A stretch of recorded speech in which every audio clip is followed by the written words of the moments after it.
హరి ఓం శ్రీ గురుభ్యో నమః. 5-6 శ్లోకాలకి అర్థం అమ్మ చెప్తోంది.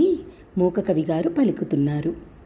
అమ్మా, కకార రూపిణిగా 16 అక్షరములలో దేదీప్యమానంగా వెలిగిపోతున్న అమ్మవుగా ఈ శ్లోకాల మొత్తంలో నీ యొక్క శక్తిని బీజాలకు అమర్చి, ఉపదేశము ఉన్నా ఉపదేశము లేకపోయినా నీ యొక్క బీజములను ఉచ్చరించే అర్హత అందరికీ ఇస్తున్నావమ్మా అనే నీ చల్లని మనస్సుతో ఈ శ్లోకాలలో నీ యొక్క బీజాలని అమర్చి ప్రతి ఒక్క జీవిని కూడా ధన్యత పొందటానికి కకార రూపిణిగా ఇమిడిపోయి ఉన్నావా అమ్మా? మన్మధుడు ఉపాసించిన విద్య కదూ ఇది. కాది విద్య. కకారంలో ఈ విద్య ప్రారంభమవుతున్నదని ఇది విష్ణుమూర్తి హకారంతో ఉపాసించాడమ్మా. ఈ విష్ణుమూర్తి ఉపాసించిన హాకార విద్య మా కోసం నువ్వు నీ దయా కృప కటాక్షాలు మా పైన ఉండి నువ్వు బోధించిన కాది విద్య.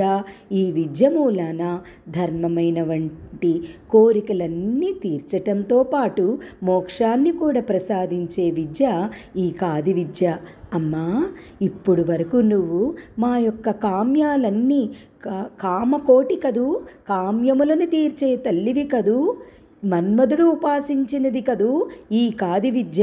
అందుకే మేము ఉపాసన మొదలుపెట్టిన దగ్గర నుంచి, నిన్ను తెలుసుకుంటున్న దగ్గర నుంచి మమ్మల్ని నువ్వు కాపాడుతూ మా కోరికలన్నిటినీ కూడా తీరుస్తూ ఆఖరికి ఇక చాలులే ఈ ప్రాపంచిక కోరికలు అంటూ మోక్షాన్ని ఇచ్చే చల్లని తల్లివమ్మా.